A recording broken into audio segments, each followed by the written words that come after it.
जी, अभी नाम आ रहा है। भगवान सदा की भांति वेद की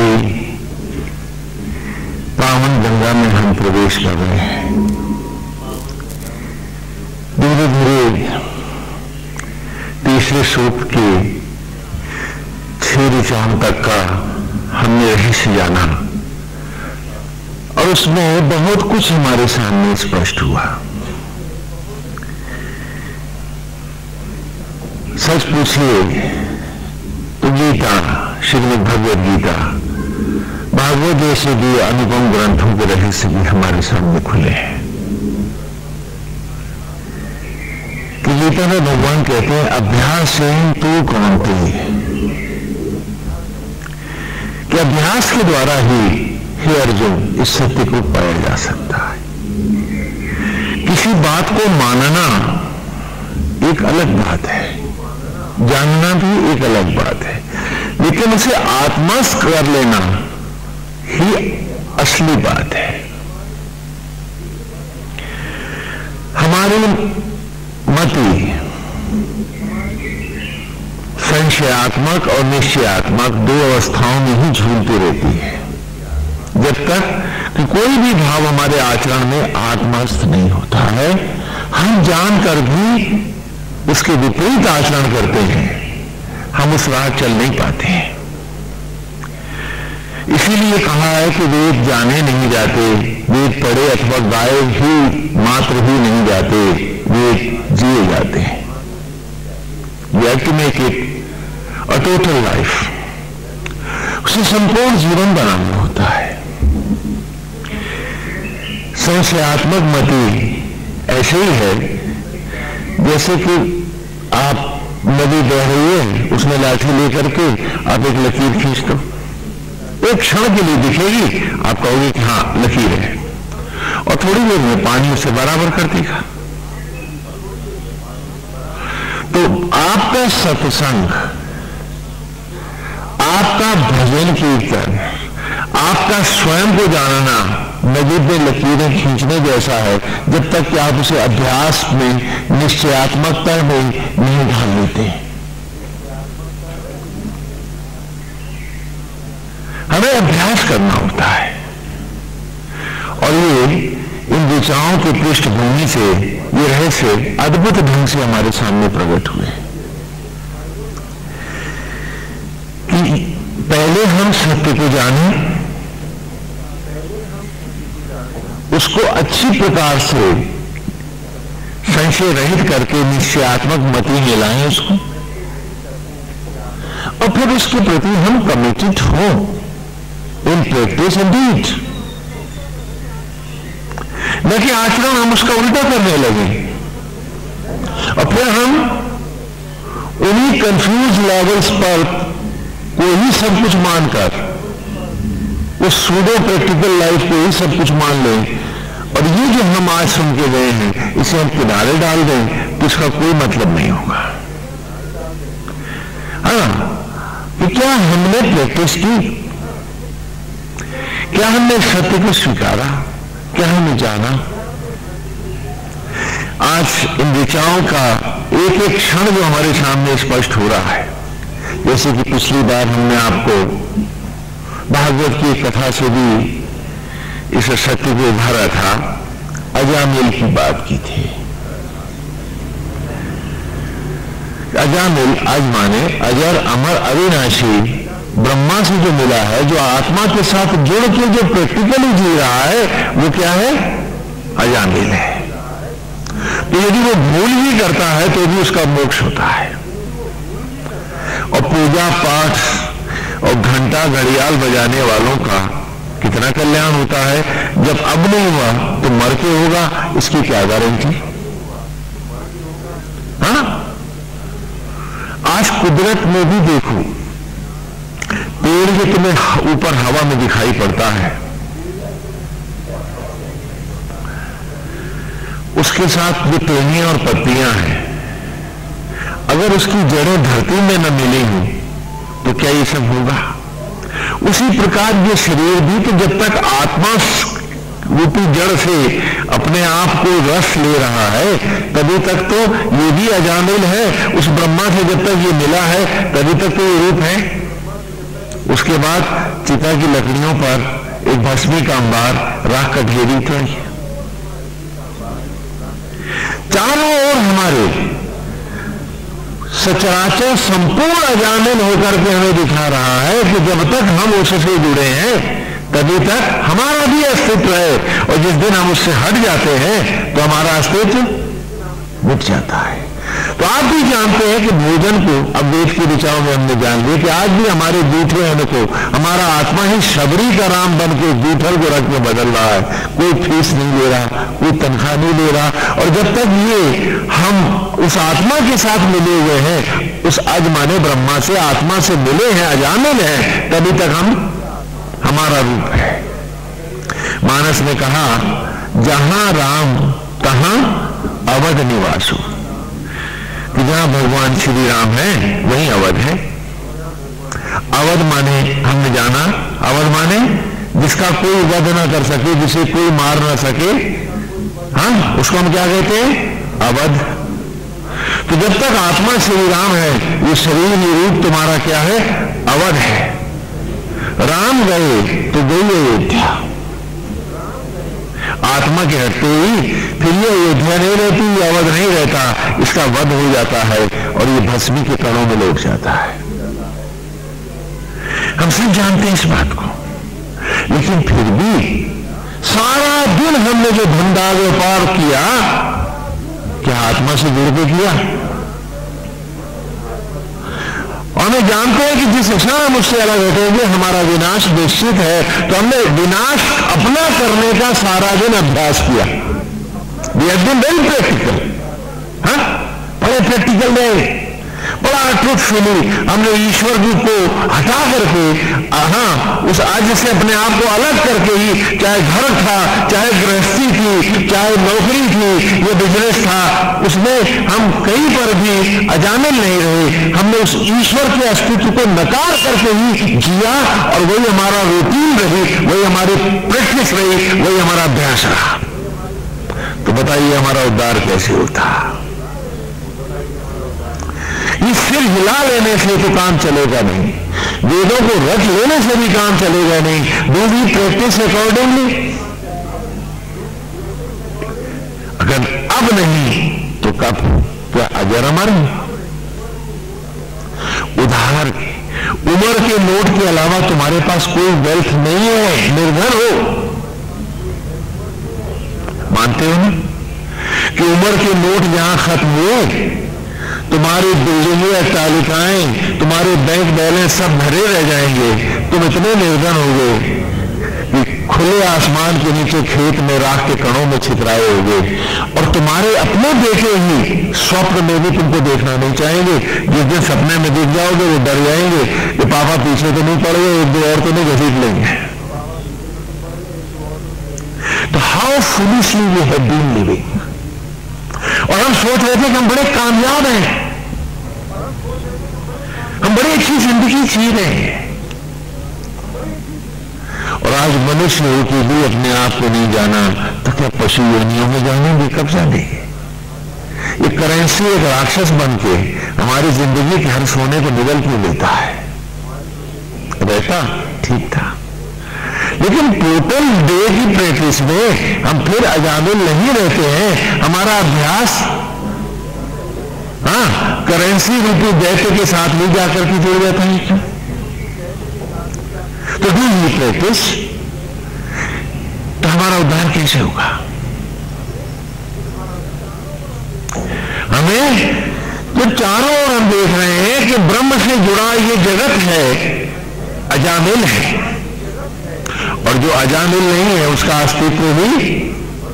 फिर भी हमने सारा दिन डे टू डे लाइफ में, घर गृहस्थी में, नातों रिश्तों में, हर जगह हमने उस अज को, उस ब्रह्मा को, उस सत्य को तो नकारा, और उससे उल्टी प्रैक्टिस हम करते रहे, मेरा तेरा अपना पराया।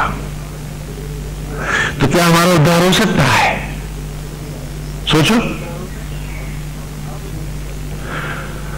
और हम अब नहीं करेंगे तो कब करेंगे।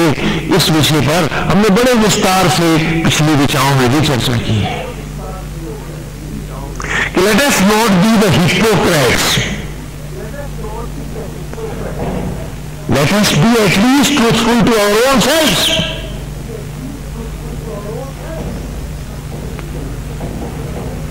कम से कम अपने साथ तो धोखा न करें। और यदि हम इतना भी नहीं कर सकते हैं तो वक्त की इन धाराओं में हम तो जाने कब के खो गए हैं। हम पेड़ की जड़ों को नहीं जानते, हम तो पत्ती बने बैठे हैं। कोई भी आंधी तोड़ के अलग फेंक देगी हमको। मत भूलो इस बात को। यही अजामिल की कथा थी भागवत में। भागवत की प्रत्येक कथा हमारे जीवन को धोती है, स्पष्ट करती है। बहुत बार ये होता है कि उन कथाओं के अर्थ न समझ करके हम उसके विपरीत को ही सत्य मान बैठते हैं। कल्पना कीजिए आप दिल्ली से चले हैं, रेल ट्रेन में आप बैठे हैं और आप लखनऊ आ रहे हैं। रात बीती है, सुबह हुई है, तो आप उठते ही खिड़की के बाहर झांकते हैं, गाड़ी स्लो हो रही है, तो आप पूछते हैं कि क्या लखनऊ आ गया? पूछते हैं ना, पूछते हैं। अब आपसे मैं पूछता हूं कि क्या लखनऊ चल रहा था जो आ गया? फिर आप ये नहीं लखनऊ आ गया। जाहिर है कि यहां कहने का आपका तात्पर्य है कि क्या हम लखनऊ पहुंच रहे हैं? ये तो ठीक है, लखनऊ नहीं चल रहा। आप सड़क पे खड़े हैं, कोई आदमी आकर के आपसे पूछता है कि सड़क कहां जाती है? तो सड़क तो कहीं जाती नहीं, तो पत्थर की होनी चाहिए पड़ेगी। लेकिन उसका कहने का तात्पर्य यह है कि इसका अगला डेस्टिनेशन क्या है, इससे चलकर लोग कहां पहुंचते हैं, वो तो पूछ रहा है। हाँ, आप पतंग उड़ा रहे हैं, आप कहते हो फलाने की पतंग कट गई, वो पतंग कहां कटी? तो डोर कटी थी। इसी प्रकार आप कहते हो स्वामी जी फलाने आदमी ने आत्महत्या कर ली, आत्मा तो हमारा हत्या कैसे होगी? स्पष्ट है कि यहां कहने के अर्थों के पीछे कुछ भावार्थ हैं। यहां कहने का सीधा कोई शब्दार्थ नहीं होता है, उसके पीछे एक भाषा के पीछे एक भाव छिपा होता है। वो भाव की अभिव्यक्ति भी भाषा की रेलगाड़ी के शब्दों के डिब्बों में रहा करती है, और ये अक्षरों की रेलगाड़ी जो जिंदगी में चला करती है। तो इसी प्रकार इन कथाओं में भी इनके पृष्ठ के भाव होते हैं। उनको जान करके, अभ्यास करके ही ईश्वर को पाया जा सकता है। ऐसा नहीं है कि आपने एक चौपाई पकड़ ली और अब आप उसके शब्दार्थ पकड़ के बैठ गए। उसके पीछे के भावार्थ में जाइए तो सत्य आपको फिर वहीं मिलेगा। अभी कल ही हमारे एक दिव्य मनीष जन कह रहे थे, आप तो आत्मा की बात करते हो, हम तो परमात्मा की बात करते हैं। हाँ, गीता में भगवान श्री कृष्ण ने कहा कि अर्जुन, ब्रह्मों में परम ब्रह्म, रुद्रों में शंकर, वैष्णवों में महाविष्णु, धनुर्धारियों में राम, छंदों में गायत्री, प्रणवों में ओंकार और संपूर्ण भूत प्राणियों के हृदय में वास करने वाला आत्मा हे अर्जुन मैं हूं। That's me. तो स्पष्ट है कि आप इन शब्दों का ध्यान करें कि ब्रह्मों में परम ब्रह्म, रुद्रों में शंकर और वैष्णवों में महाविष्णु। तो ये आरंभ की पहली दिशा थी। अग्निम ईले पुरोहितम यज्ञस्य देवम ऋतबीजम होतारम रत्नधातुम। अग्नि, अग्नियों के अधिपति, प्रलय के देवता महाशिव, पुरोहितम, संपूर्ण सचराचर को तत्वरूप ज्ञान रूप प्रकट करने वाले ब्रह्मा, ऋतबीजम, इन्हीं बिंदुओं को दोबारा सृजन के द्वारा रूपों में, खिलौनों में लौटाने वाले सृजक महाविष्णु। वे क्या है? यज्ञस्य देवम, इस शरीर रूपी यज्ञशाला के ये तीनों ही देव हैं। अ उ मा ओम है। अ से अस्तित्व का तुधारक ब्रह्मा, तो ब्रह्मों में परम ब्रह्म। उ से उत्पत्ति सृजन सृजक विष्णु, तो वैष्णवों में महाविष्णु। मां से मृत्यु मृत्युंजय महेश, शैवों में महाशिव। प्राणों में ओंकार, उनके तीन अक्षर है। हाँ, धनुर्धारियों में राम, ये भी आत्म प्रतीक है, क्योंकि आत्मा ही गटगटवासी आत्मा ही श्री राम है जो हमारी जूठन को रख में बदलता है। तो यहां हर ग्रंथ में किसी भी शब्द में कोई संशय नहीं रखा गया है। घुमाकर आपको आपकी अंतरात्मा से ही जोड़ने का सनातन धर्म ने प्रयास किया कि आज अगर उस सत्ता से आज यहां नहीं जुड़ोगे तो कल कौन से लोक में कहां जुड़ोगे। और यदि तुम अपने साथ ईमानदार नहीं हो तो सगे फिर किसके होगे, किसके सगे होगे? तो हाँ, तो इस प्रकार ब्रह्मों में परम ब्रह्म, रुद्रों में शंकर, वैष्णवों में महाविष्णु, तो आउमा ओम, धनुर्धारियों में राम आत्मा। हाँ, प्रणवों में ओंकार बतलाई चुका हूं। छंदों में गायत्री, गायत्री मंत्र भी आप ही की आत्मा का मंत्र है। दुर्भाग्य है कि हर एक संप्रदाय ने और समाज ने अपने ढंग से उसकी व्याख्या करी है, लेकिन थोड़ा उसको भी यहां स्पष्ट कर दें। गायत्री मंत्र तो आप सभी जानते हैं ना। ओम भूर्भुवः स्वः तत्सवितुर्वरेण्यं भर्गो देवस्य धीमहि धियो यो नः प्रचोदयात्। तो ओम का अर्थ आप जानते हैं। ओम माने अ उ मा, धारण सृजन और संहार के यज्ञ के द्वारा ओम अर्थात वो जो आत्मा है जो धारण सृजन और संहार को करने वाला है। भू भू माने उत्पत्ति को करने वाला, वो जिसने हमें उत्पन्न किया है। वो जो उत्पन्न किए हुए को धारण करने वाला है, जो आज ही मुझे सांस धड़कन दे रहा, मेरी जूठन को रखने बदल रहा, वो हुआ स्व माने आत्मा। और वो ओम जो आत्मा होकर मुझ में बैठा है वरेण्यम, आज मैं उस आत्मा का वर्ण करता हूं। आपने मंत्र की माला तो रेलगाड़ी की चक्की की तरह घुमाई, लेकिन क्या आपने उस आत्मा का वर्ण किया? In your practice and deed did you? तो फिर आपने मंत्र कब पढ़ा? क्या आप ईश्वर के साथ भी मजाक कर सकते हैं?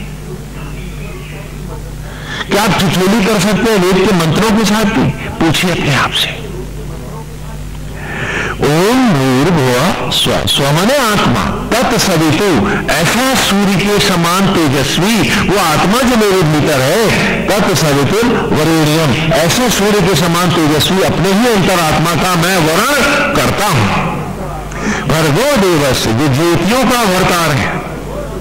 धीमहि, जो मुझे बुद्धि प्रदान करने वाला है और जो बुद्धियों को प्रकाशित करने वाला अर्थात विवेक से परिपूर्ण करने वाला है।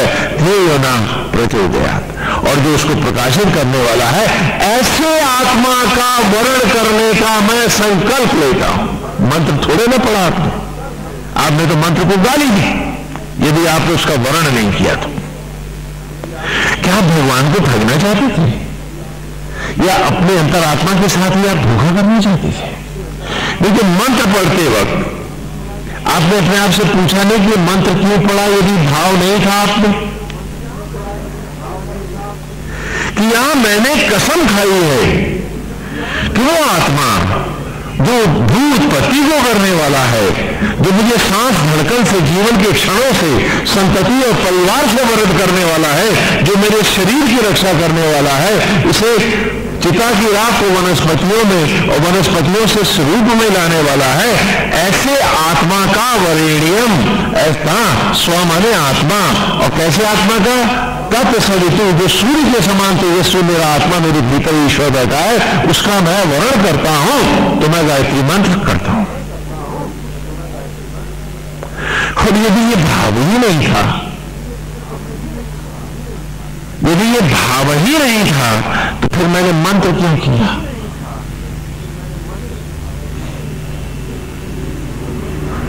क्या जरूरत थी? क्योंकि जब मंत्र नहीं कर रहा था तो भी ये आत्मा मेरी सेवा कर रहा था। ईश्वर तब भी मेरी जूठन को रखने बदल रहा था। मुझे सांस धड़कन दे रहा था, मेरे परिवार को सुख भी दे रहा था। तो यदि मेरा भाव नहीं था तो मैं फिर मंत्र क्यों करता है?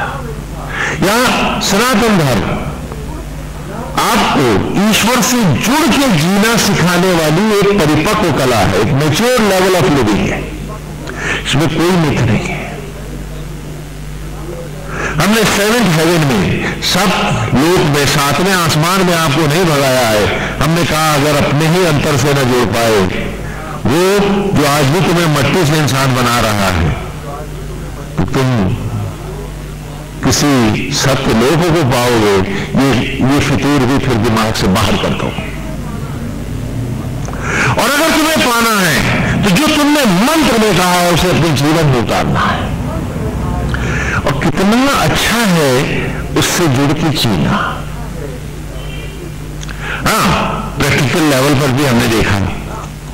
और आप अपने आप से पूछो कि उसको एक मनोहारी छवि की कल्पना में जुड़कर, उसी को अर्पित होकर, उसी को अर्पित होते हुए आस्था पूर्वक उसी के सौंदर्य में बसते हुए क्या सारे काम नौकरी के, दुकान के, घर के हम नहीं कर सकते?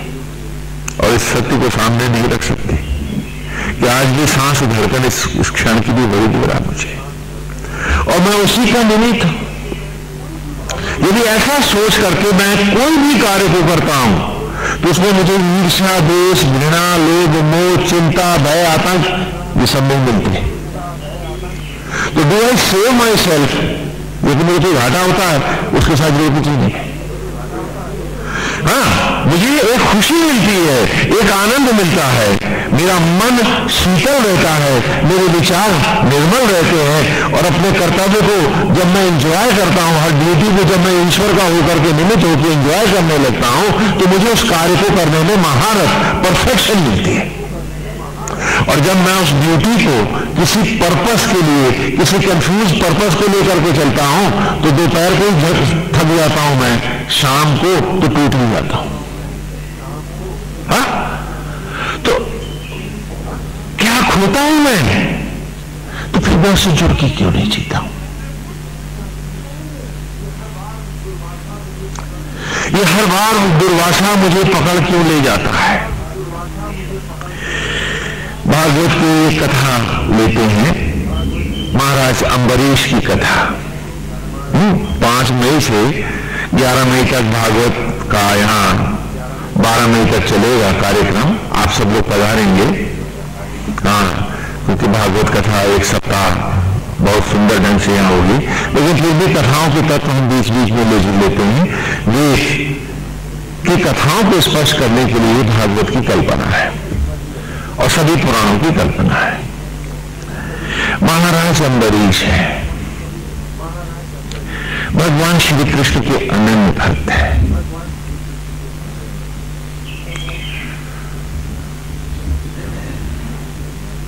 वो अपने आप को ईश्वर का निमित्त मानते हैं। वो जो हम होना चाहते हैं वे हैं। हमारा अभ्यास उल्टा है, उनका अभ्यास नारायण को अर्पित है। राजकाज भी देखते हैं तो अपने आप को ईश्वर का निमित्त मानते हैं कि शरीर मेरा जब मैंने बनाया नहीं तो ये मेरा कहां, ये तन भी मेरा है, ये रूप उसी का है जिसने दिया है। जिस दिन ये उंगलियां मैं खुद बना लूंगा, हाथ बना लूंगा, कह लूंगा ये मेरा है, और जब हाथ भी मेरा नहीं है तो कौन सा और व्यक्ति मेरा है, कौन सा घर मेरा है, कौन सी दुकान मेरी है।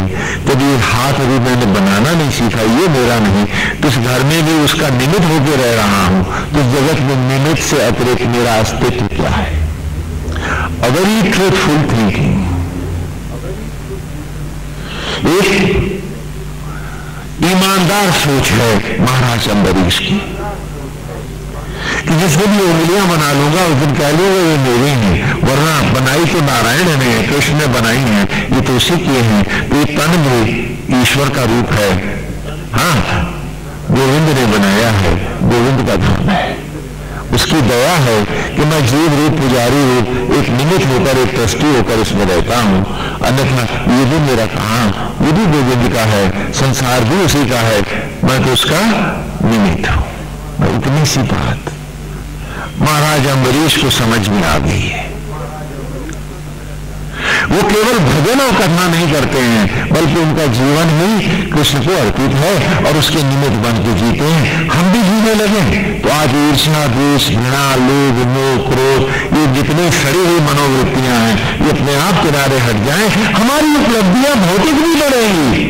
हमें भौतिक कार्यों में जो काम हम कर रहे हैं, हमें उसमें ज्यादा महारत, परफेक्शन, दक्षता मिलेगी और अच्छा करेंगे हम उसको। क्यों? क्योंकि हम अपने जॉब को एंजॉय जो करने लगेंगे, ईश्वर की सेवा, ईश्वर की पूजा समझ के जब हम हर कर्म को करने लगेंगे तो हम उसका आनंद लेंगे।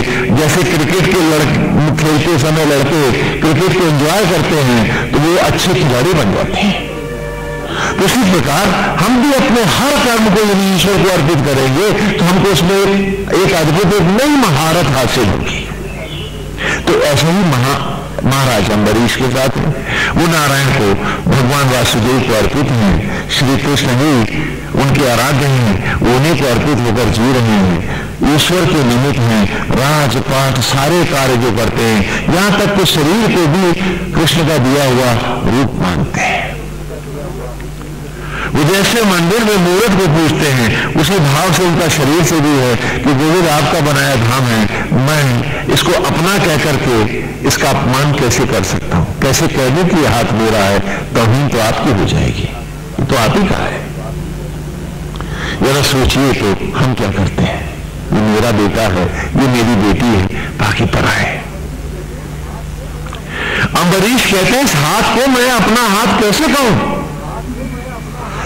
मैंने तो बनाया नहीं, मेरी माता को भी नहीं आता बना तो आत्मा होकर श्री कृष्ण ही रहे हैं। तो ये हाथ भी कृष्ण के हैं, ये पैर भी कृष्ण के हैं, ये रूप भी उनका है, मैं तो निमित्त हूं। और जब ये दिन में मैं ही जीव रूप निमित्त हूं तो बाकी जगह कैसे कह दूं कि ये राजपाट मेरा है, ये परिवार मेरा है। तो महाराज अम्बरीश भगवान श्री कृष्ण को अर्पित है, इसलिए उनका नाम क्या है? राजा का नाम क्या है? जोर से बताइए। अम्बरीश। अंबर ही ईश है जिसका, आकाश भर ईश्वर है पास जिसके, वो क्या है? अम्बरीश है। तुम्हारे पास तो इतनी सी एक मूर्ति भी नहीं है, होती तो हर सांस बसाने देती है। सांस सांस बसाए हो मेरा तेरा अपना पराया, झूठ प्रपंच और फरेब, कहां है तुम्हारे पास गोविंद? और वो अम्बरीश है, गगन भर ईश्वर है उसका, अंबर ईश है कि जहां देखता है उसे नारायण का भाव आता है। अम्बरीश है वो। अगर आप भी अम्बरीश मान के चलते तो क्या आपको घाटा हो जाता? हाँ, ये कोई काम आप नहीं कर पाते, वो आपके धंधे में व्यवधान पड़ जाता। जीवन का हर क्षण मुस्कुराने लगता, कर्तव्य करने की एक उमंग नई पैदा होती, more duties, more effectively you would have been doing the things. क्यों? क्योंकि तुम प्रभु को अर्पित करके कर रहे हो। तो एक पूजा का, एक भजन का सुख भी मिलता उस कर्म में तुमको। उसी को जब मैं और मेरों के लिए तनाव से ग्रस्त होते, इसमें घाटा तो नहीं हो जाएगा, इसमें ऐसा तो नहीं होगा, जब 100 प्रपंच 100 संदेह मन में भर के आप किसी काम को करते हो, कितनी परफेक्शन आप उस कार्य में एक्सपेक्ट करते हो? Put your question, this question to your own self, कि जब शुरू होते ही आप सोचते हो घाटा तो नहीं होगा, नुकसान तो नहीं होगा, ऐसा तो नहीं कि मेरे बच्चों को मिलेगा कि नहीं, तो दूसरे तो नहीं ले जाएंगे। जब 100 संदेह लेकर के आप किसी कार्य को करते हो तो उस कार्य में आपको कितनी परफेक्शन मिलेगी, और ईश्वर के निमित्त होकर उसको एंजॉय करके उस काम को करोगे तो कितना सही होगा।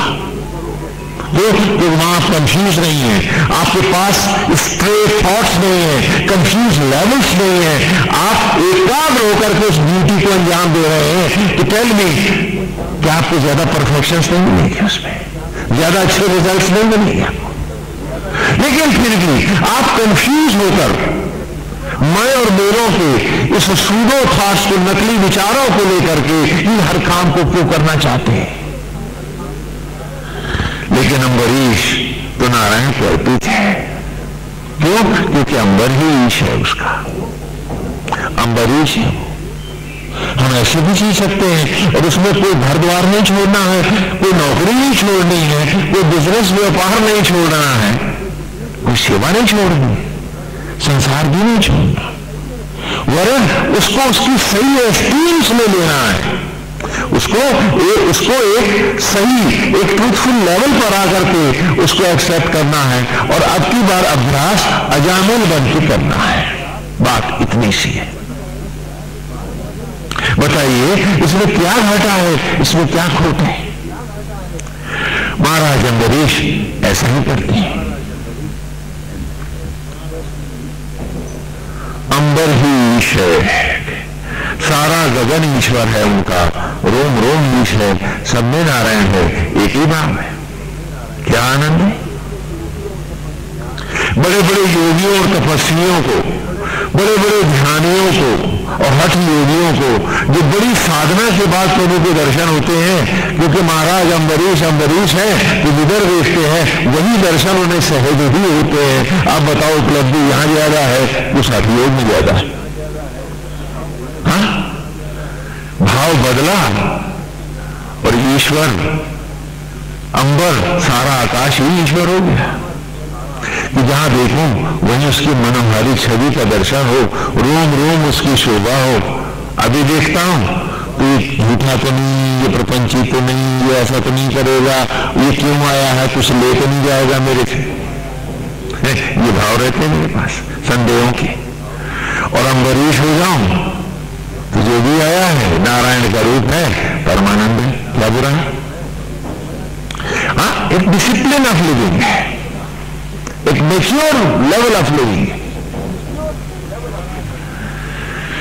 तो महाराज अम्बरीश की ख्याति चारों ओर है, क्योंकि हर सेवा नारायण सेवा है, सब में ईश्वर का भाव है, तो हर ओर वो नारायण का ही दर्शन करते हैं। उनके आनंद की सीमा क्या? क्योंकि आप भगवान का ध्यान करके जब उनका रूप दिखता है तो बताइए आपको आनंद मिलता है और मिलेगा या पीड़ा होगी? बोले उस आनंद को क्षण क्षण लेता अम्बरीश है, और हम क्षण क्षण संदेहों को लेते हैं, तो हम कितने सुखी हैं? हर आदमी के प्रति हमारा संदेह है, हर रिश्ता कांटे से चुभता हुआ है। बोलिए क्या इन दोनों अवस्थाओं में, इन दोनों लेवल्स में भेद नहीं है? तो दुर्वासा जी ने सुना अम्बरीश की ख्याति, तो उन्होंने कहा लाओ अम्बरीश की परीक्षा दी जाए। हाँ, अम्बरीश शब्द का अर्थ तो आपने जाना, दुर्माने होता है गंदी, घृणित। हाँ, दुर्भावना शब्द सुना है ना? हाँ, दुर्गंध, वो गंध जो गंदी हो, हाँ, बदबूदार हो, उसको क्या कहते हैं? दुर्गंध। और जब अच्छी होती है तो क्या कहते हैं? सुगंध। हाँ, दुर्शब्द का अर्थ तो दुर्वासा है। वासा माने घर। हाँ, घर को क्या कहते हैं? वासा। जहां जीव वास करे उस घर को क्या कहते हैं? वासा। तो मन ही हमारा दुर्वासा है, जो गंदी वासनाओं को ला करके, जो मुझ में बसी हैं उनको उगाड़ करके, ये वही मेरी परीक्षा लेता है, ना कि कोई अलग से कोई ऋषि आता है। यस, मैं अपनी ईमानदारी को खुद टेस्ट करता हूं, और जब फेल हो जाता हूं तो फेल होने को ही उपलब्धि मानने लगता हूं। This is an achievement that I failed in this exam. It's a great achievement Swami जी।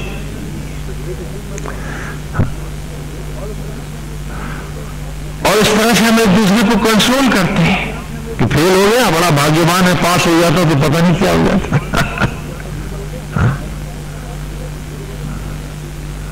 तो दुर्वासा आता है परीक्षा लेने, हमारे इस पास भी आता है, इसकी चिंता, उसकी चिंता, इसका ये, हाँ, इससे बदले की भावना, उसने अपमान कर दिया, इसने बेइज्जती कर दी, हाँ, इसने देखो मेरे साथ कैसा व्यवहार कर दिया। ये सब क्या है? क्या है ये? दुर्वासा है। हाँ, बोलो क्या है? दुर्वासा है। वो दुर्वासा भी तुम्हारे भीतर बैठा है। यहां इस सनातन धर्म की कोई ऐसी कथा नहीं जो कहानी तुम्हारी नहीं। तुमको तुम्हारे ही रहस्यों को कथाओं के माध्यम से पढ़ाने की परिपाटी का नाम भी लीला ग्रंथ और लीला कथा है।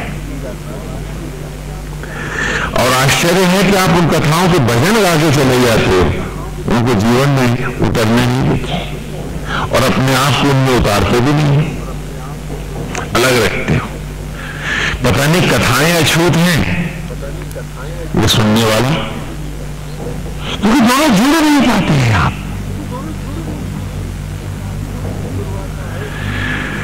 दुर्वासा आए उन दिनों, हाँ, उन्होंने व्रत किया हुआ है, उपवास किया है, अनुष्ठान के साथ वो व्रत किए हुए हैं। तो दुर्वासा आकर उनसे कहते हैं अम्बरीश से परीक्षा लेने के लिए कि अपने उपवास को तब तक नहीं खोलना जब तक मैं ना आ जाऊं, और स्वयं जाके नदी के किनारे बैठ जाते हैं कि जब मुहूर्त निकलेगा तो देखें कैसे उपवास नहीं खुलेगा। यहां पे परीक्षा का बहाना दिखा रहे हैं। मंत्रीजन कहते हैं कि महाराज आप उपवास का समय आ गया, आप जल से ही उसका उपस्थान कर लें। तो वो जल से आचमन ले लेते हैं। दुर्वासा किसी के इंतजार में थे, आए और कहने लगे तुमने मेरा अपमान किया है और अब मैं तुम्हें शापित करूंगा। और ये कहकर दुर्वासा ने अपनी जटा से एक बाल तोड़ा और एक कृत्या प्रकट करी राक्षसी। उस राक्षसी से कहा कि जाओ अम्बरीश को भस्म कर दो। महाराज अम्बरीश जिनका अंबर ही ईश है, वो परीक्षक और परीक्षा क्या जाने। वो तो कृत्या में भी नारायण को ही देखते हैं। उन्होंने भगवान वासुदेव का ध्यान किया तो सुदर्शन चक्र प्रकट हुआ और उसने कृत्या को ही भस्म कर दिया। और सुदर्शन चक्र अब पड़ गया दुर्वासा ऋषि के पीछे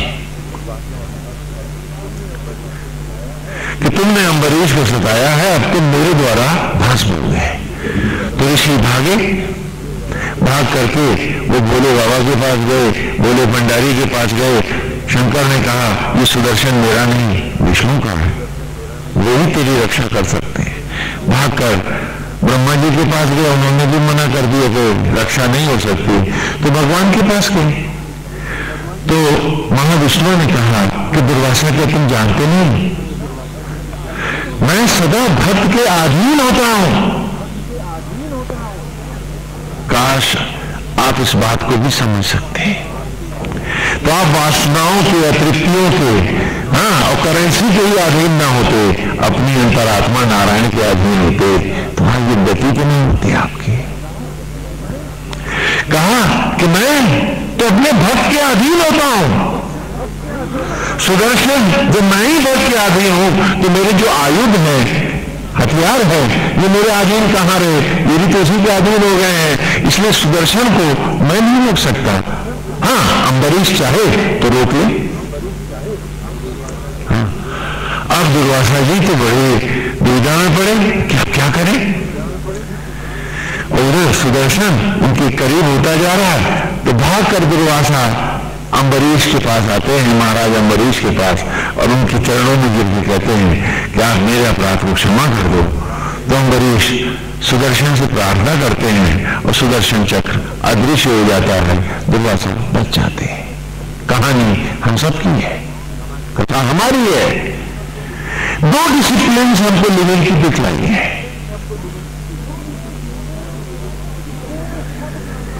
कि वो सब करता हुआ भी तो मैं एक नई डिसिप्लिन में, एक मैच्योर लेवल में, एक परिपक्व मैच्योरिटी में, एक अच्छी मानसिकता में आकर के भी तो जीवन के उन क्षणों को मैं जी सकता हूं जिन्हें आज मैं कंफ्यूजन्स में, डाउट्स में, हाँ, पनिशमेंट्स में, हाँ, गंदे विचारों में मैं बिता रहा हूं।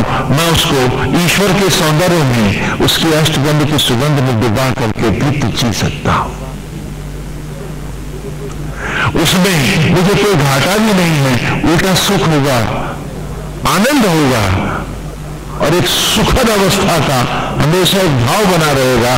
तो मैं मेंटली लाइव रहूंगा, रिफ्रेश रहूंगा, मेरे ऊपर कोई थकान भी नहीं आएगी, हर वक्त मेरे में एक बच्चे की उमंग बनी रहेगी। बताओ इसमें बुरा क्या है?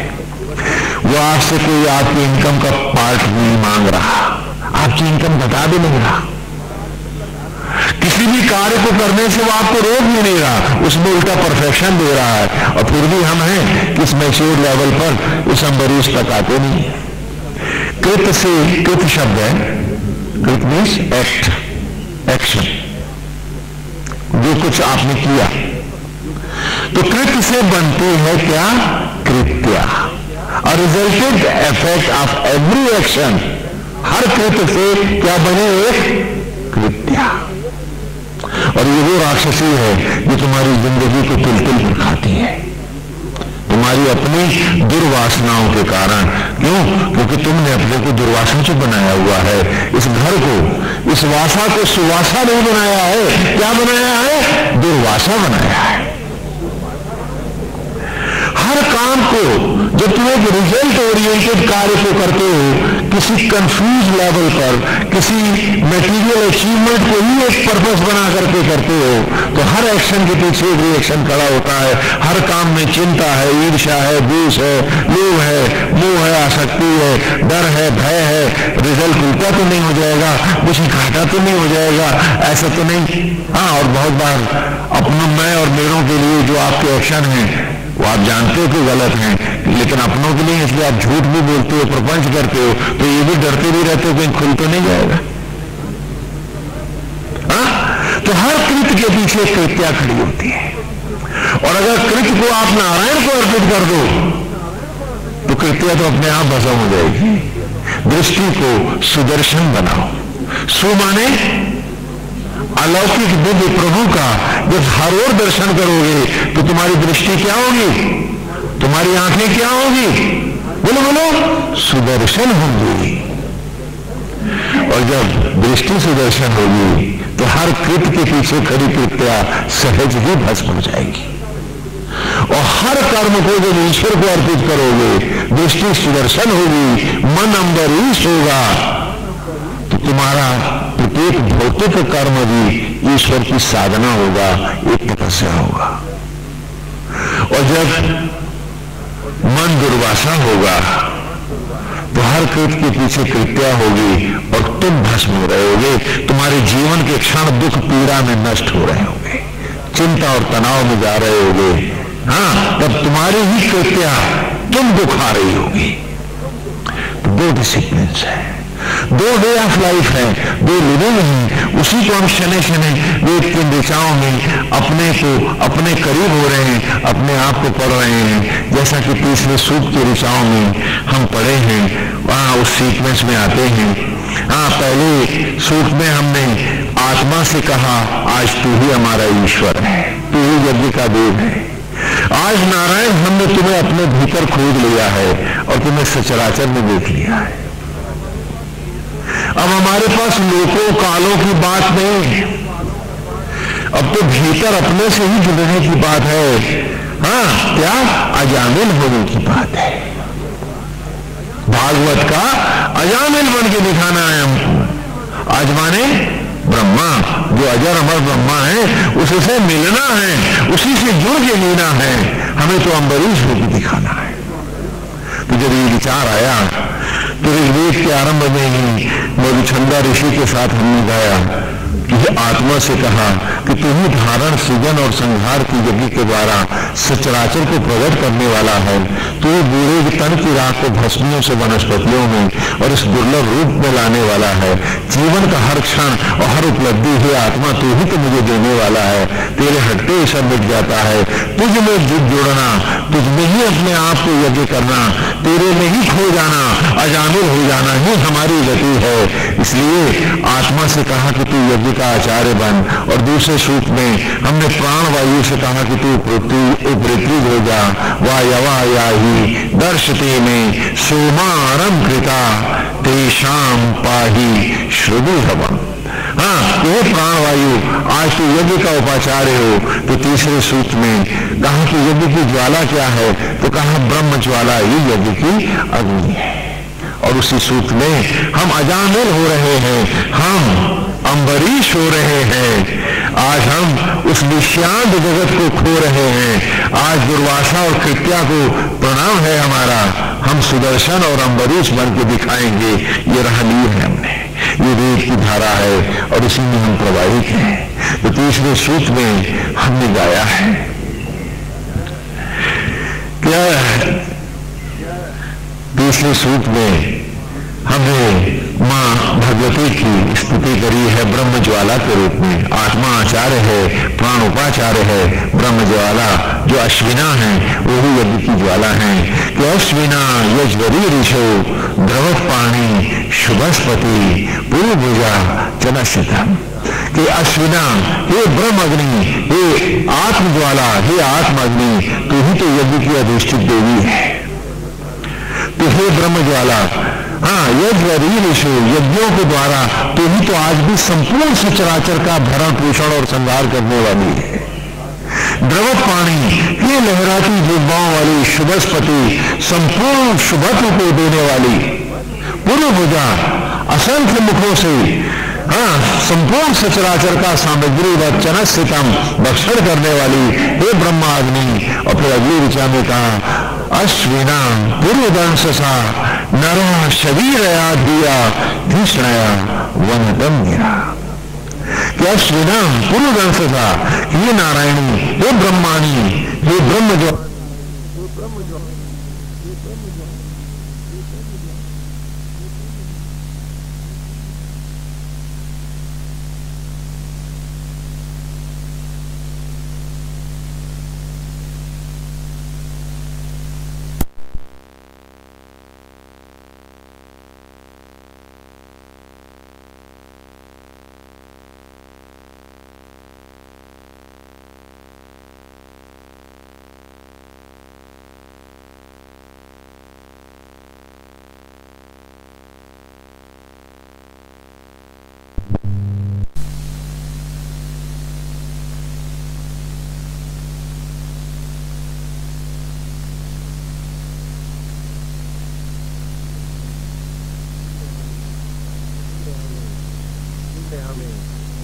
हमें फिर से भस्मी से इस दुर्लभ मनुष्य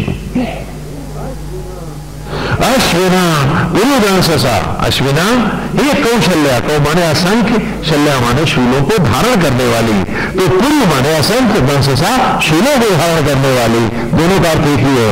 हाँ तो ये कौशल्या, हाँ पुरुदंससा, और अश्विना ये देव से, अश्विन माने सूर्य अर्थात देव, और अश्विना सूर्य की रश्मि अर्थात देवकी। अश्विना पुरुदंससा, ये देवकी, हे कौशल्या, नरा शरीर याद दिया, ये ब्रह्मा ने संपूर्ण जड़ चेतन और सचराचर को धारण करने वाली, यहां तक कि परमेश्वर भी जब लीला के लिए आते हैं तो तू ही मां बन के उन्हें धारण करने वाली है।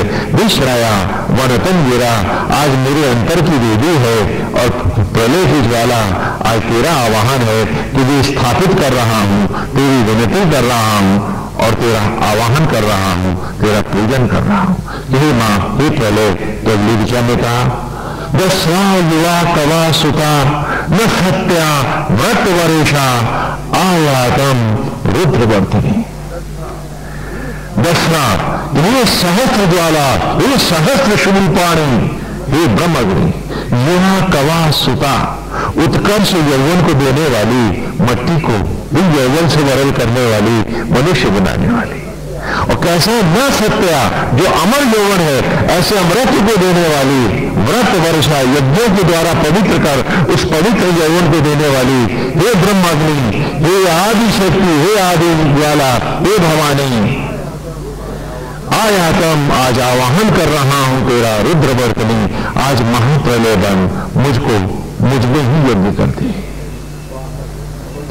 बाहर हवन और यज्ञ करता रहा, सोचा यही सब कुछ है, लेकिन आज जब वेद में आया हूं तो वेद ने बताया कि जैसे मंदिर इस मंदिर को पढ़ाने के लिए था, वो यज्ञ तुझको तेरे अंतर का यज्ञ पढ़ाने के लिए था। यज्ञ शब्द का अर्थ है यह माने उत्पत्ति और क्या माने ज्ञात होना, उस उत्पत्ति के रहस्य को पाना, उस ज्ञान को प्राप्त हो जाना कि किस प्रकार भस्मी फल अफल शिशु बन गए, न कि खाली ऋचाओं को भजनों को गा के चले जाना, अपने आप को पहचानना, अपने आप को जानना। तो कहा कि हे ज्वाला, हे महाअग्नि, आज तो प्रलय हो जा। क्यों?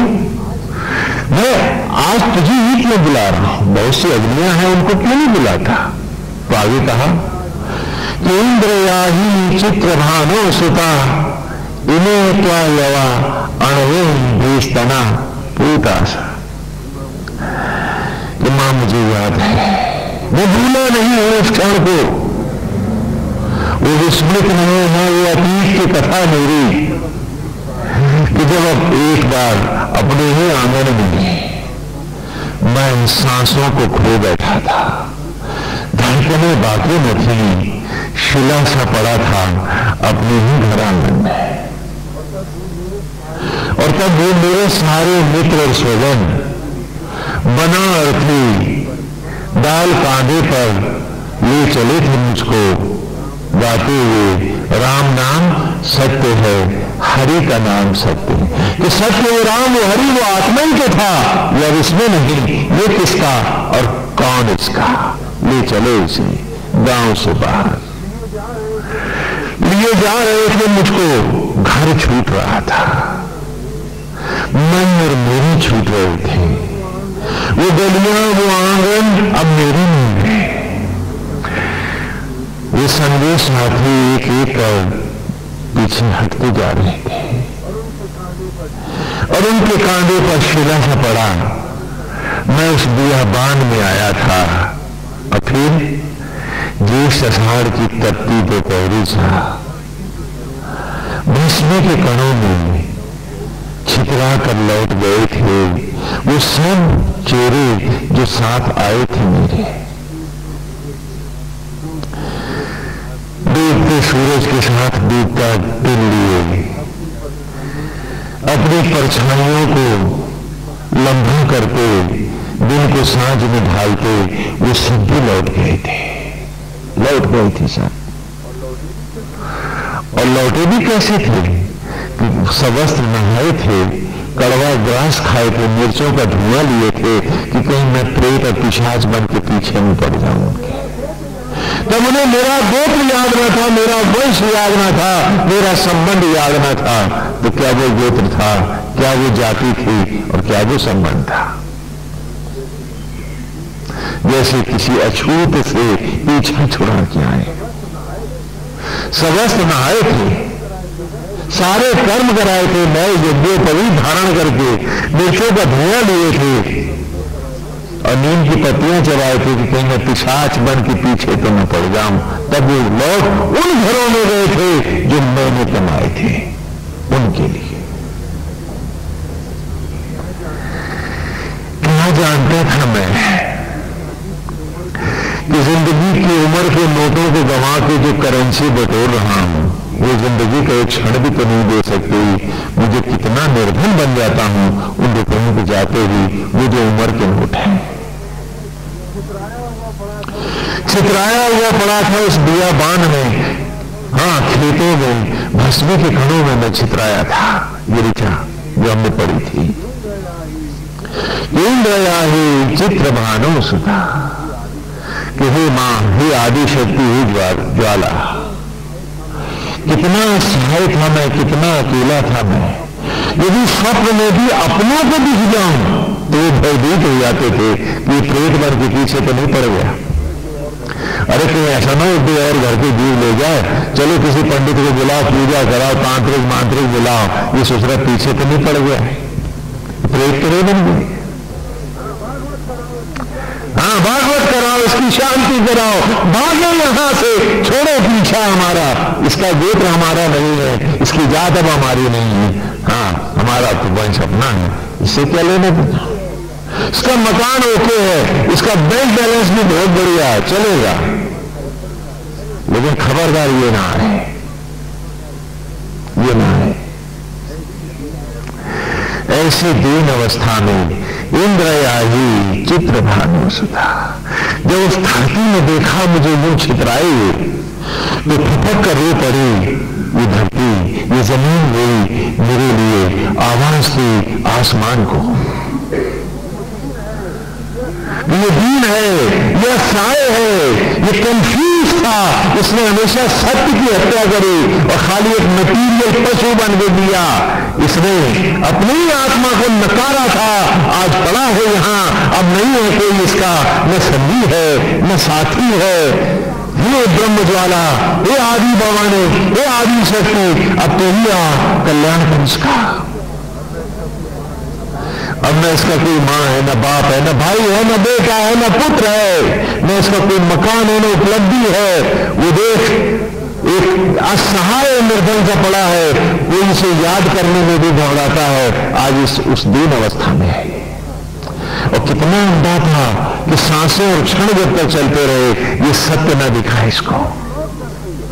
लौट लौट करके ये उल्टे आचरण में, उल्टी प्रैक्टिस में, उल्टी एक्सरसाइज में ही लगा रहा, नहीं पाया इसने तो अजामिल नहीं पाया इसे अम्बरीश न मिला, ये सुदर्शन न बना, ये दुर्वासा के ही पेट में समाया रहा और कृत्याएं ही खाती रही इसे। आज पड़ा है यहां पर, और वो जिनके लिए ये दुर्वासा और कृत्या भोगता रहा है, आज वो भी दूर खड़े हैं, इसे देखना नहीं चाहते, स्वप्न नहीं दी। बड़ा काबिल था ये, लेकिन आज कहां है? सोचो हम सबकी काबिलियत कहां ले जाएगी हमको।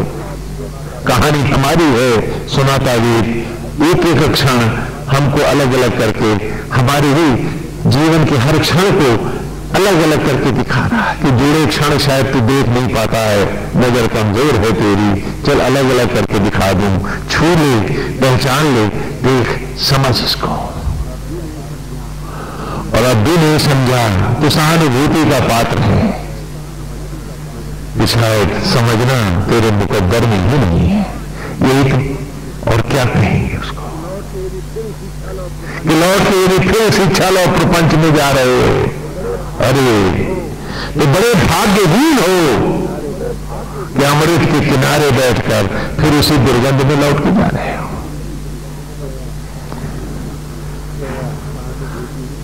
दया सहानुभूति ही तो हो सकती है कि बेचारा मुकद्दर ने इसे अकल ही तो नहीं दी,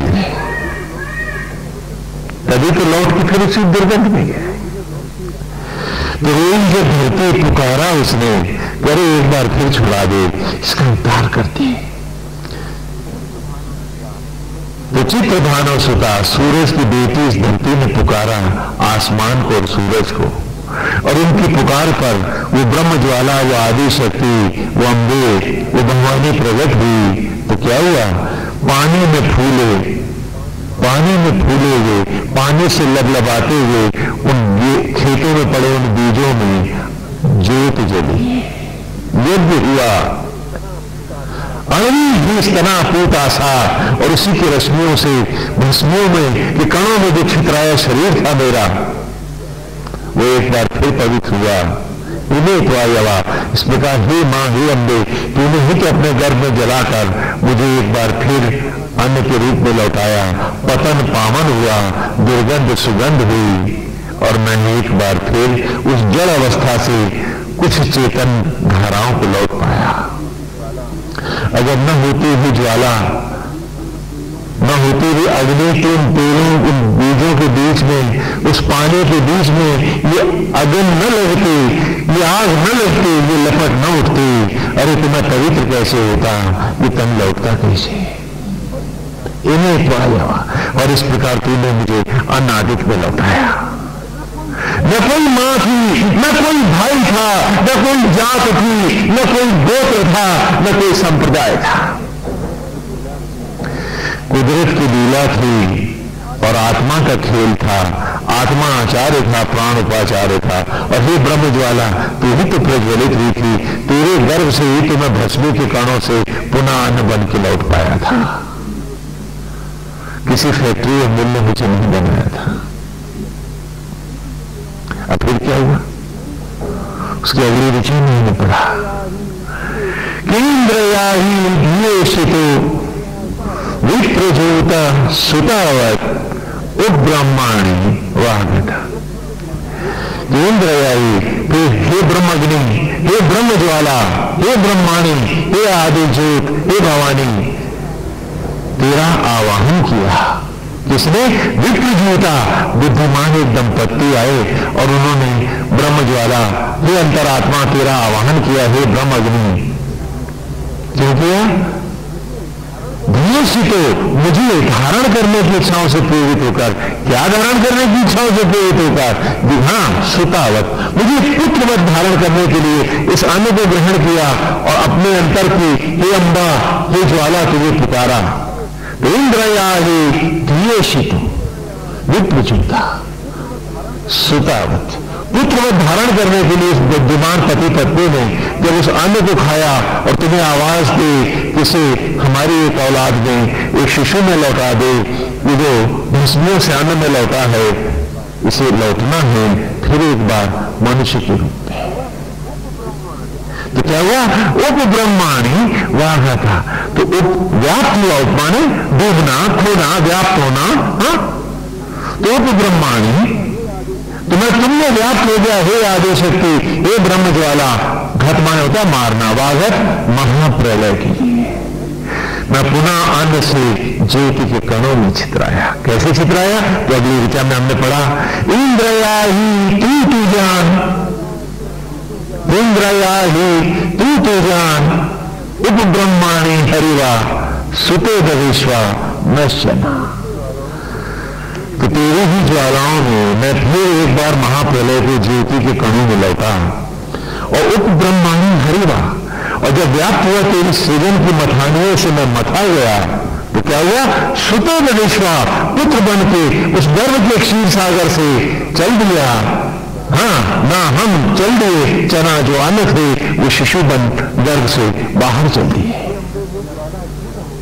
ये अम्बे हे ज्वाला क्यों न होती, ये देह कहां होते, ये रूप कहां होता, आचार्य भी होता, उपाचार्य भी होता। यदि आदि शक्ति ज्वाला का गर्भ न होता तो मेरा उद्धार क्यों कर होता? तो आप देख रहे हैं कि बाहर जो आप आग जलाते हैं उसका बिंब है जो जल रही भीतर आपके। तो बाहर तो आपने स्वाहा स्वाहा गाया और चले गए और कहने लगे स्वामी जी हमने बड़े तीर मारे हैं, बड़ा पूजा किया, बड़ा यज्ञ करा है। हमने पूछा क्या हुआ? यज्ञ का अर्थ उत्पत्ति से कुछ जाना उसकी उत्पत्ति के बारे में? हुआ कुछ उत्पन्न? कुछ सत्य मिला तुमको? ये खाली स्वाहा, हाँ, पसीने पसीने हो गए और बस अपना पंडित जी ने आपने तो गाया स्वाहा और उन्होंने देखा कि लड्डू वड्डू बने, उनका आहा बढ़िया हो गया, हवन हो गया, यज्ञ हो गया, हम पता नहीं क्या हो गया।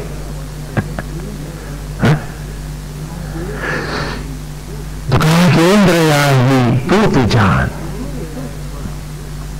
तू तुझ अन्न कि जब मैं जला तुझ में, गला तुझ में, तुझी से उतरा और तुझी में मिला और पुनः ज्योति के सूक्ष्म कणों में लौटा।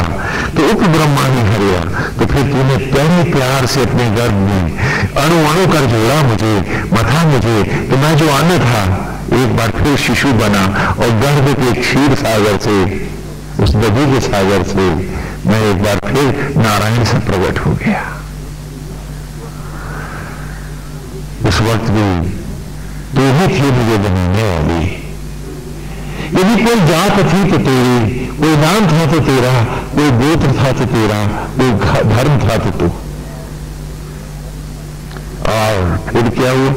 आज की ऋचा में आते हैं। हाँ, यदि आपने ब्लैक बोर्ड से ली है, शरीर भेटो। हाँ, ऋचा का ध्यान करें, सबने नोट कर रखिए। ओमा शरीर भेटो विश्व देवास आगत दाश्वासो दाशुशासता।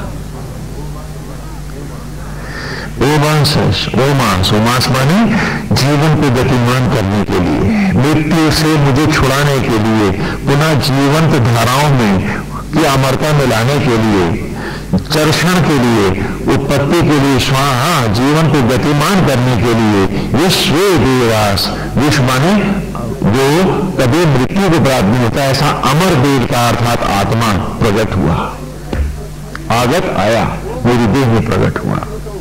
ओमास चर्षणी भेदो विश्व देवास आगत, और तब उस शिशु की देह में उस आत्मा ने प्रवेश किया। हाँ, यहां एक बात समझ लें कि जीवन भले बालक की देह में 5वें महीने आ जाता है, लेकिन आत्मा का प्रवेश नाल कटने के बाद ही होता है। ये ऐसी हमारी वैदिक मान्यता आदिकाल से चली आ रही। उसका कारण भी कि जब तक वो बालक मां के गर्भ में है, माता की आत्मा के द्वारा, उसकी ज्योतियों के द्वारा वो संरक्षित है। जब वो बाहर आया, नाल कटी, और अब उसकी रक्षा के लिए तो एक नए रूप की जरूरत थी। जब डिब्बा इंजन से कटा तभी तो उसे एक नया इंजन चाहिए। तो इस प्रकार वो ओमासश्चर्षणी थी, तो विश्व देवासागत कि जीवन को गतिमान करने के लिए, उस शिशु की देह की रक्षा के लिए अमर आत्मा ने उस देह में प्रवेश किया। और क्या किया? ओमासश चर्षणी भितो विश्व देवासागत। तो सबसे पहले क्या किया? दाश्वासो दाशुषासुतम। तो हे ब्रह्माणी, तुझे मैं यज्ञ करके सबसे पहले यज्ञ के द्वारा उसने मुझे श्वासें प्रदान की, मैं सांस ले पाया। पहली सांस बच्चे की होती है गर्भ से बाहर, उससे पहले सांस नहीं लेता है वो गर्भ में, है ना? तो क्या कि ओमासश चर्षणी भितो, जीवन के घर्षण और प्रतिघर्षण के लिए, जीवन के संघर्ष के लिए, महासमर के लिए सबसे पहले अमर आत्मा ने मेरी देह को धारण किया, मेरी देह में प्रवेश किया, आचार्य प्रकट हुआ। तो सब उसने उपाचार्य को भी यज्ञ के द्वारा तुझसे ही प्रकट किया। पहली सांस मिली, पहली वायु मिली, और उपृथ्वी होकर वायु प्रकट हुआ। ये अमृत न होती, ये सांस न होती, ये जीवन न होता, ये रूप न होता, भस्मी के कणों में छितराया वो शरीर लौटा कैसे? आश्चर्य है कि आज किसी को मैं बुलाए बैठा हूं, ये मेरा परिवार है, ये मेरी बीवी है, ये मेरे बच्चे हैं, ये मेरा घर है, ये मेरा शरीर है, आज तो यही गाता फिर रहा। ये रूप तो इसी का बनाया है, इसको जिसने, जो बनाने वाला है ये उसका नहीं, तो मेरा कैसे हो गया? जो होते हैं अम्बरीश, उनकी मनोवृत्तियां हो जाती हैं जब सुदर्शन, तो अपने शरीर पर भी वो अपना अधिकार खो देते हैं। ये तो गोविंद का बनाया धाम है। नारायण ये भी आप ही का रूप है, आपकी दया है कि हम इसमें जीव रूप, इसमें एक निमित्त है, एक ट्रस्टी है, जैसे मंदिर में पुजारी। दंड से अंधे थे तो ये मेरा था, प्रपंच मेरा था, पाखंड मेरा था, हर हिपोक्रेसी मेरी थी, है ना, सूडो संसार मेरा था, उम्र की कोई कीमत नहीं थी, वो करेंसी मेरी थी। लेकिन आज जब सच सामने आया है तो तन का एक रोया नहीं बना, तो कैसे किस दंड से कह दो कि ये शरीर मेरा है? गोविंद आप बनाते हैं, ये तो आप ही का धाम है। आपके बनाए इस मंदिर में मैं अपने दंभ को लाकर के इसको दुर्गंधी से भर दूं, तो इससे बड़ा और पाप क्या होगा? जब ये बनाया नहीं मैंने, तो कैसे कह दूं कि ये रूप भी मेरा है? इसका नाम समर्पण है। और समर्पण से पहले कोई भक्ति नहीं होती, सब झूठ होता है। आज हम इसको अर्पित कर ही नहीं सकते, क्योंकि अभी तो मकान पड़ा है, बैंक बैलेंस पड़ा है, एफडीज पड़ी हैं, मेरे तेरे पड़े हैं, अपने पराए रिश्तेदार पड़े हैं, जात पड़ी है, हाँ, संप्रदाय पड़ा है, कितनी है इसलिए चल रही है। और सत्य यही खड़ा है कि ये उंगली मैंने नहीं बनाई, मैं कैसे कह दूं कि ये मेरी है, कैसे कह दूं ये मेरी है, क्या ये सच है, क्या इसमें कोई ईमानदारी है। 4 अक्षर पढ़ लिए तो कह दूं कि विद्वान हो गया, जबकि लाइफ का एक अल्फाबेट अभी भी नहीं पढ़ा है, कैसे मान लूं इसे। हाँ, समर्पण इसका नाम है, और समर्पण के बिना भक्ति नहीं होती है, क्योंकि जब तक आप बीज को कंसीव नहीं कर रहे, उसका बीज ही नहीं तो अंकुर कहां से आएंगे, पेड़ कैसे होगा। बोलो बोलो, कैसे होगा। बाहर निकलते ही फिर ये वेद की धारा लुप्त हो जाती है, और फिर वही विश्रांत जगत है, और फिर वही करेंसी का दानव है, मटेरियल के पशु हैं हम, जो ब्रह्मा ने नहीं बनाए वो पशु हैं हम। उसने तो मनुष्य बनाया था, उसने बहुत सारे पशु भी बनाए, वो आज भी अजामिल है, खाली हमें है जो धन पशु बन गए हैं, मटेरियल स्लेव्स रादर। और भूल गए हैं कि हर सांस हर धड़कन आज भी वो न्यौछावर कर रहा है। वेद के आरंभ में ही पहली ऋचा में ही जाना था कि आरंभ रत्न भात्मा, कि न्यौछावर कर रहा है वो प्रभु आत्मा होकर तुम पर जीवन के सारे क्षण, सारी उपलब्धियां, वो तुम्हारी जूठन को रत्न बदल रहा है। तुम सो जाते हो, वो सोता नहीं, ये शरीर सड़ न जाएगा, वो रक्षा करता है इसकी। तुम कहते हो कि ये तुम्हारा है, जो इसकी रक्षा कर रहा, जो इसे बना रहा, जैसे हर क्षण जीवंत कर रहा, ये उसका नहीं तुम्हारा है, जिसका एक अंश तुम बनाना नहीं जानते। और जब ये तुम्हारा नहीं तो इससे जुड़ा संसार तुम्हारा कहां है।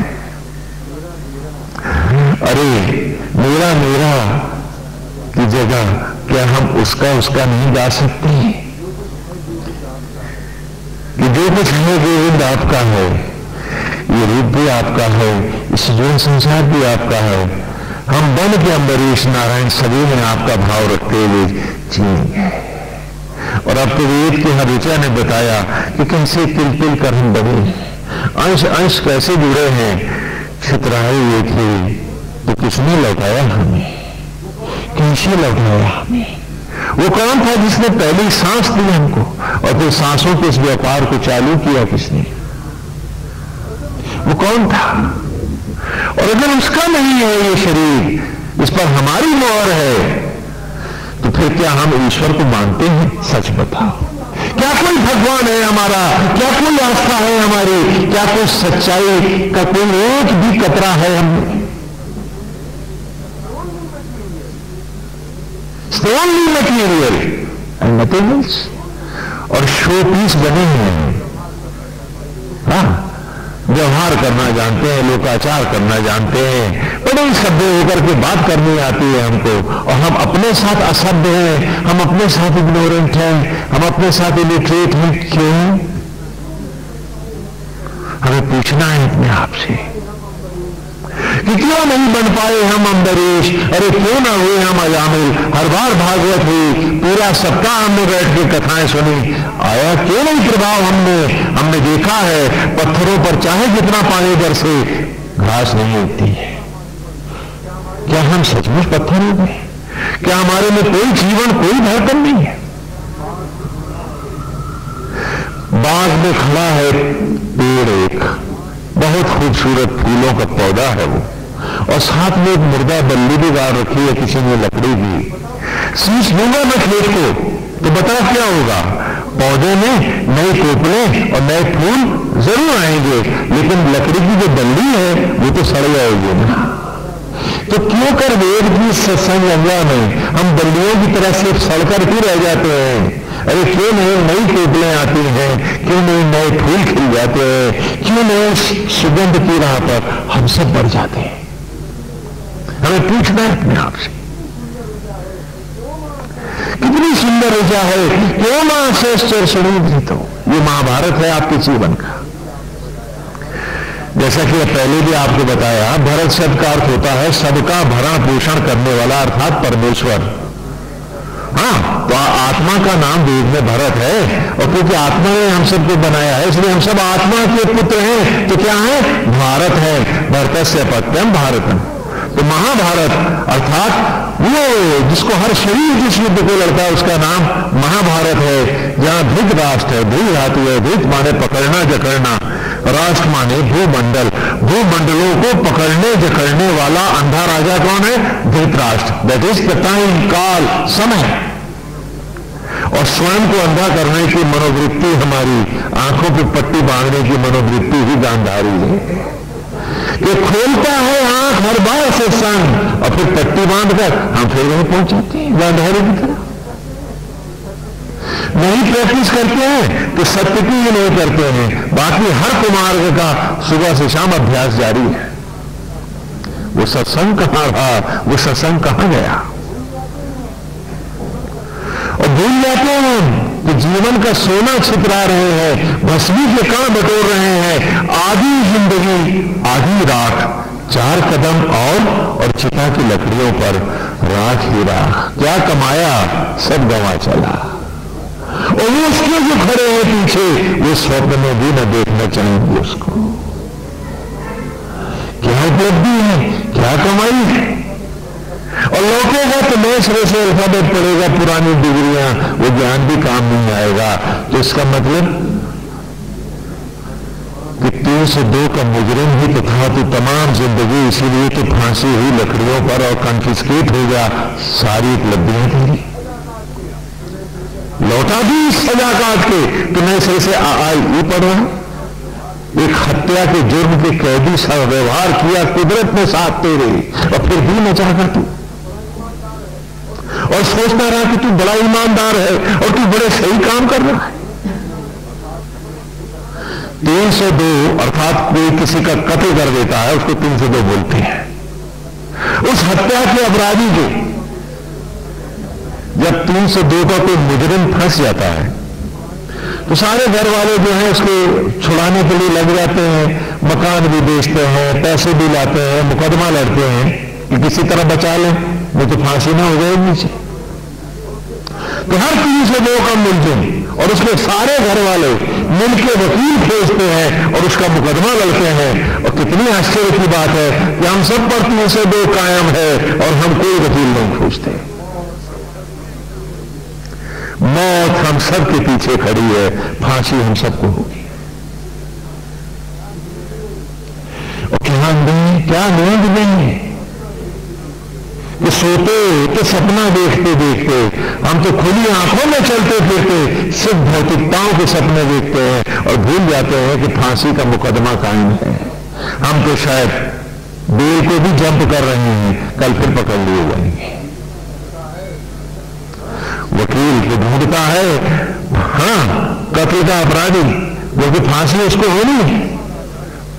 घर के सारे लोग उसके साथ लड़ते हैं और यहां घर के सारे उसे भटकाते हैं कि भूल जा मुकदमे को, फांसी तो होनी है, क्या हो जाने, तुम मेरा कर। क्या विचित्र बात है, कैसी विलक्षण कथा है ये हमारी। और हम सब मानते हैं कि हम बड़े समझदार हैं, बड़े सियाने हैं। दुनिया जी में तो हमें जानते हैं, and we are the super species being human. Are we? पूछे अपने आपसे। गंदा वक्त काल ही धृतराष्ट्र है, संजय सारथी है, दैट इज द प्रेजेंट। हर वर्तमान को काल खा रहा, फ्यूचर से पास्ट कर रहा, हर क्षण खो रहा है। आत्मा ही सारथी है, 10 इंद्रियों के अर्जुन से अर्जुन, जीव इंटेलेक्ट होकर मैं ही अर्जुन हूं। और ये जलेब गांडी है और मायाओं का महासमर महाभारत है।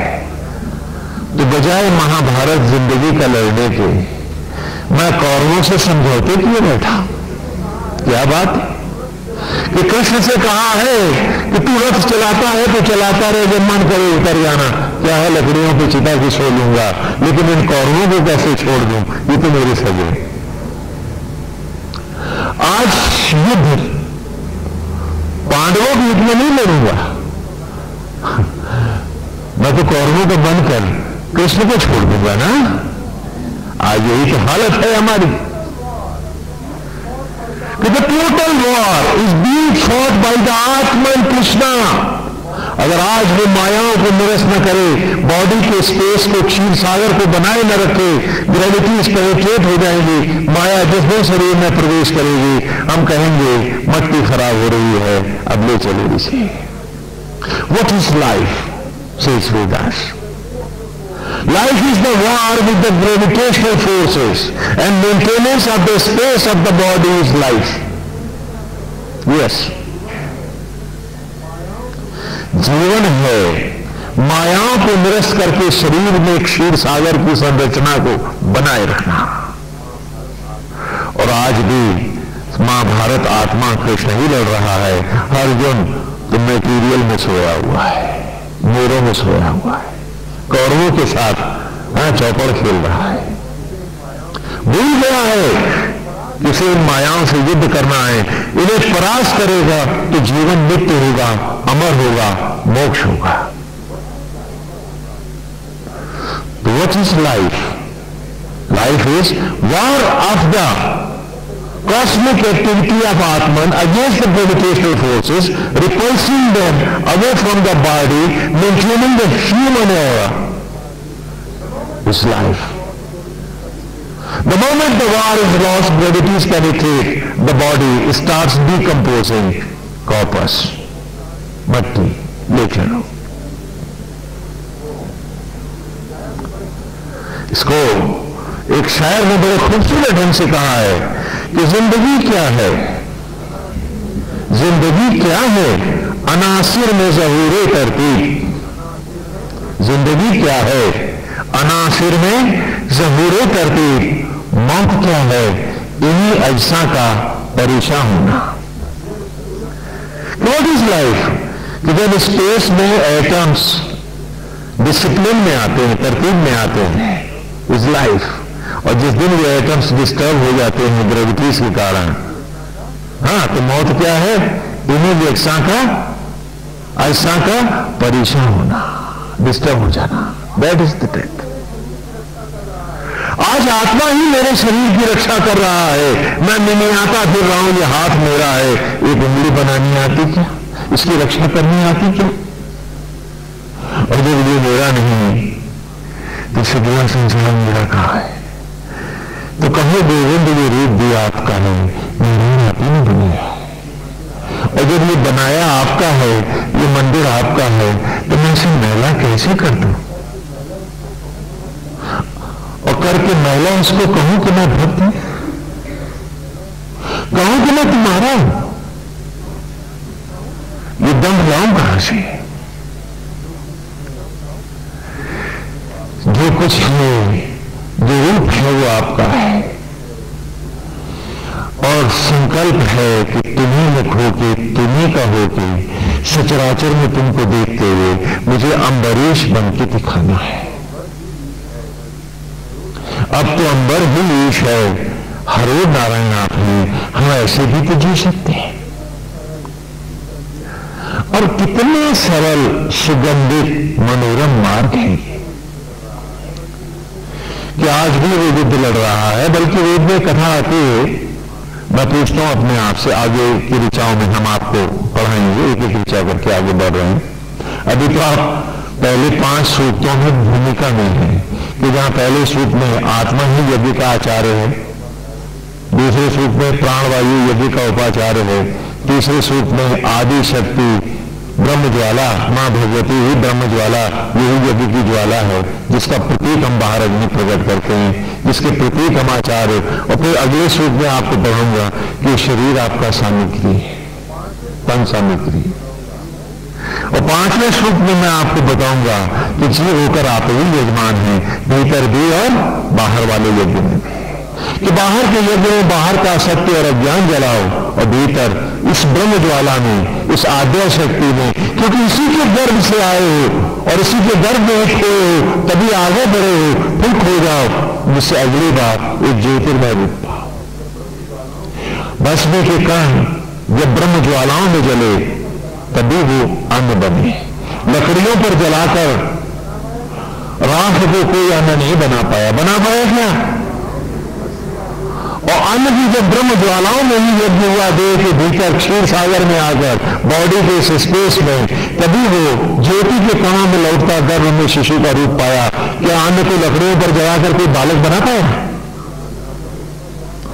तो तुम्हें भी इसी में जलना है। अरे वक्त है, जाग लो, कुछ इधर भी चल दो, कुछ उसके होके जी के देखो। यदि सुख मिले, आनंद मिले, अमृत मिले और हर जीवन का क्षण सुगंधित हो जाए तो छोड़ दो ये ईर्षा, ये देश, ये लोग और ये मिथ्याभिमान। नहीं, मेरा घर, मेरा शरीर, ये सब झूठ है। जो कुछ है उसका है, आओ उसके निमित्त होके जिए। यही मैंने आपको मंदिर में पढ़ाया है। मंदिर में, हाँ, मंदिर की ऋचाओं को भी आगे हम पढ़ाएंगे कि गुरुकुल में हम बच्चों को जो मंदिर के बारे में पढ़ाते थे वो आज आपकी तरह नहीं। आज आप अंध आस्था को ही सब कुछ मानते हो। मैं पूछता हूं, 1 घंटा क्या आप आंख बंद करके भीड़ भरी सड़क पे चल सकते हो? बोलो, चल सकते हो? तो फिर अंध भक्ति और अंध आस्था की बात क्यों करते हो जब भगवान ने आंखें दी है तुमको? जब उसने बुद्धि और विवेक की आंख दे रखी है, झूठ और सच को तोलने की शक्ति दे रखी है, तो अंध भक्ति, अंध आस्था कि खाली माला घुमा के तुम चले गए। मैं पूछता हूं कि आंख बंद करके सड़क पे चलोगे तुम? तो जब वहां तुम सावधान हो गए एक्सीडेंट हो जाएगा, तो यहां तो महा एक्सीडेंट हो जाएगा। ईश्वर की राह में अंधे होकर जाना चाहते हो? अगर मान लिया उसने कि चलो, उसने कहा कि मैंने माना, तो दीवारें टटोलते फिरोगे, क्योंकि फिर ये आंखें ना होंगी तुम्हारे पास।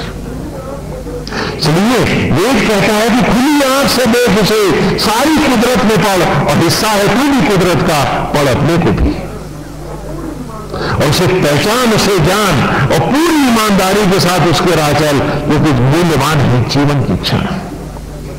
यही बच्चों को हम मंदिर में पढ़ाते थे। बच्चों से कहते थे कि मंदिर तुम्हारी तस्वीर है, कि पलकी के जैसा ही चबूतरा है, बेलू चिदारुष तनु फिर गुहा चिविंद्र वन्य की, कि पालकी के जैसा चबूतरा है जैसे आप बैठे हो, धड़ की जैसा गोल कमरा है, सिर की जैसा गुंबद है, देख रहे हैं? और गुरुकुल में जब बड़े बालक आते हैं पढ़ने के लिए, तो हमारे नाई वाई नहीं होता था ना, जूड़े बनते थे ना, तो जटाओं के जूड़े से ही मंदिर के ऊपर का, गुंबद के ऊपर का कलश है। देखा है आपने मंदिरों में? आत्मा जैसी मूर्त है, और जैसे मंदिर में एक पुजारी खड़ा है, जीव रूप तुम सब इस शरीर मंदिर में पुजारी, तो इस शरीर का प्रयोग तो कर रहे हो, बनाना तो नहीं जानते क्या? तो ये मंदिर बनाए थे, उस मंदिर को पढ़ो जो कुदरत के बनाए हैं, जो तुम खुद हो। तो वो तो पढ़ते नहीं है, लड्डू चढ़ा के चले जाते हैं। हाँ, भगवान पे एहसान लादने आए। अरे मंदिर बनाए थे अपने को पढ़ने के लिए आओ। कि जैसे पुजारी मंदिर का मालिक नहीं होता, हम बच्चों को पढ़ाते थे, उसी प्रकार आज भी शरीर का मालिक वो आत्मा तो है। हम जीव रूप इसको सांस धड़कन तो नहीं दे पाते, वो जो सांस चाहे दे न दे, हमारा कोई अधिकार नहीं है। जैसे मूर्ति मालिक है, वैसे यहाँ आत्मा ही मालिक है। और जब इस शरीर में हम निमित्त हैं, मालिक वही है, ईश्वर ही है, आत्मा ही है, तो इससे जुड़े संसार के लिए हम मालिक कैसे हो सकते हैं?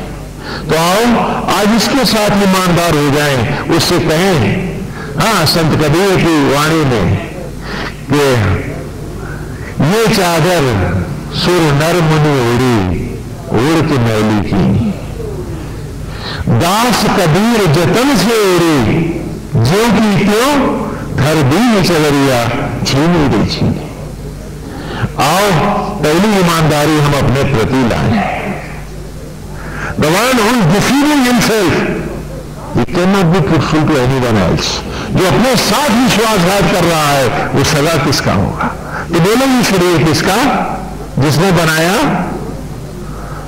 तो आज से इस शरीर को भी हम नारायण का मंदिर मानकर, इस मंदिर की सौगंध है कि ये पत्थरों के मंदिर में तो हमें ध्यान है कि गंदे हाथ पांव से नहीं जाना, हाँ, मैले कुचैले होके नहीं जाना, लेकिन जिसकी हर एक स्वयं परमेश्वर रख रहा है इतने प्यार से, वो तो राज मजदूर के बनाए हैं, कारीगरों के बनाए हैं, और जिसका कारीगर सिर्फ पिता है उसी का बनाया है। क्या इस मंदिर में हमें उस मंदिर से भी कोई अधिक पवित्र नहीं होना चाहिए? बोलो बोलो। तो आओ आज मंदिर से मंदिर हो जाए, कहीं कि नारायण जी आप ही कहें, ये धरोहर है आपकी, मैं इसको भी प्रणाम करूंगा। आज से मैं ये नहीं कहूंगा कि ये मेरा है, ये भी गोविंद आपका है, और आपके मंदिर को मैला होने दूं तो फिर मैं पुजारी कैसा? बोलो,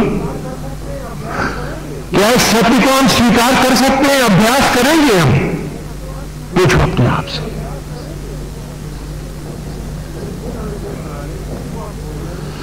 कि जिस दिन हम इसे बना लेंगे, इसको हम भोगना भी सीख लेंगे। जब तक ये दूसरे का है, उसके भोगने का हमें नैतिक अधिकार है क्या? जिसको हरि के निमित्त ही शरीर का प्रयोग करेंगे। मैं बच्चों को पढ़ाता था, वो पढ़ जाते थे। नहीं जानता हूं आज आप में कितने पढ़ पाएंगे।